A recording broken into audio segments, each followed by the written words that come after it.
Hey viewers, hope you're all well.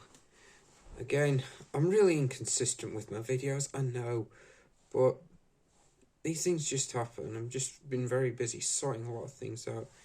Anyways, I thought since though I'm wearing a jumper of the British Rail logo, which I've worn in a couple of videos before, I thought I'd share my thoughts that 60 years on today is when the Beeching Axe started coming in.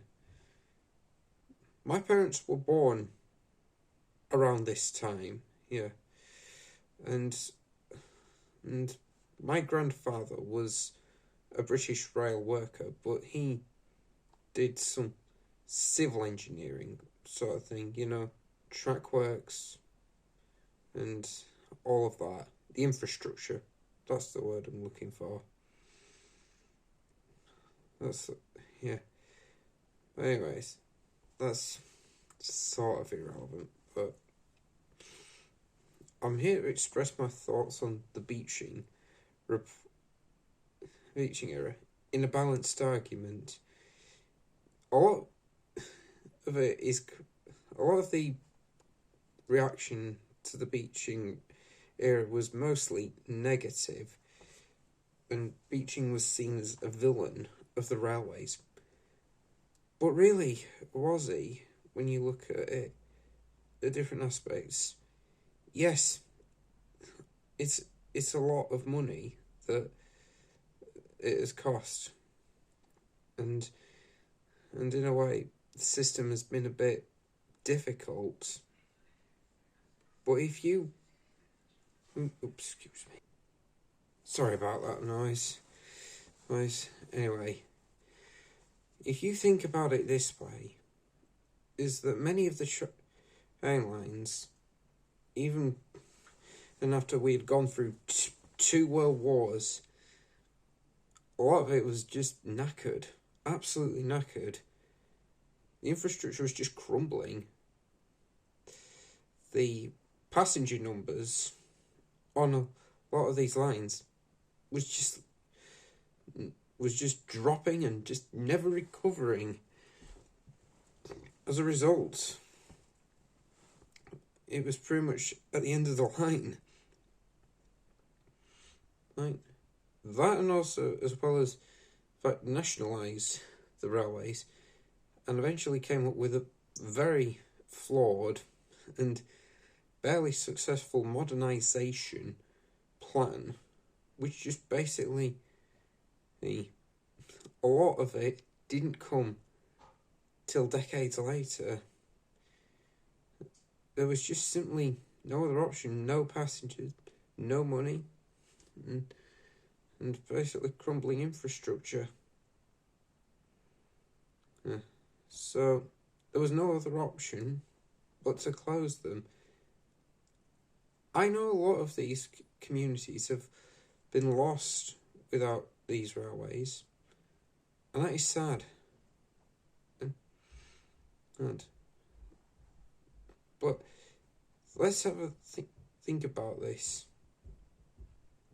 Yes.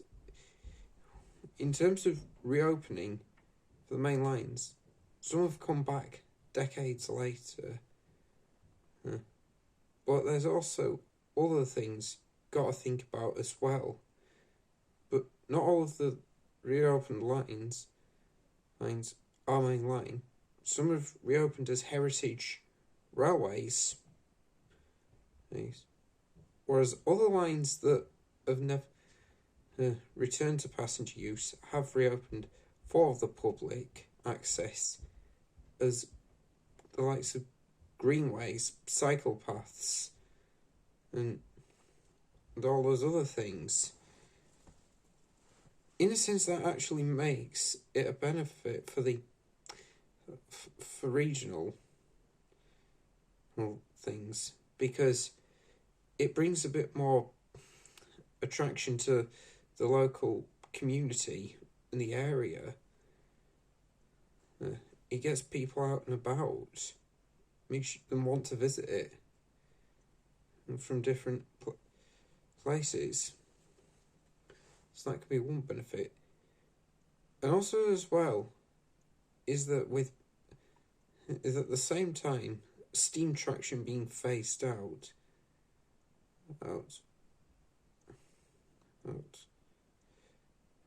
And then, if you look decades later, when diesels are coming, because let's face it, diesel and steam is that they're becoming rare now. Oh, so if we didn't have these preserved railways, then they wouldn't have been able to survive by a long stretch.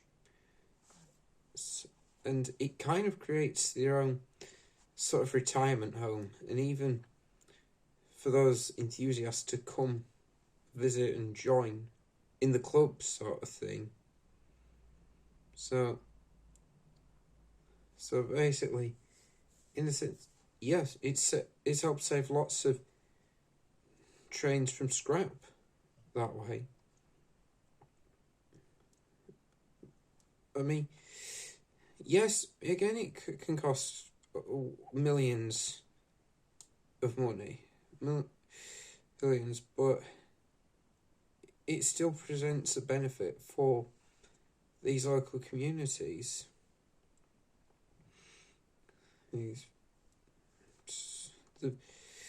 It's always been difficult for me to work out whether the Beeching Axe was a good thing or a bad thing, because it is something I have a very balanced argument about, unlike many other enthusiasts. In a lot of these times where everyone's just being so negative about something, you've just sometimes just got to have a deep think about it and look at the positives and maybe try and create a balanced argument out of it. It's something you've got to look at there. Don't keep following all of this sort of stereotypes or try to join in with these people. I mean, just try and keep having a balance. I mean, here's another comparison, is that, say for instance, if a TV show, for instance, if there's seasons or series, whatever it is, that the later ones aren't as good as the earlier ones, and so many people express negative comments, or maybe not always negative, but not so positive comments compared to the older ones, then just stop and think of the positives that happened in that time as well.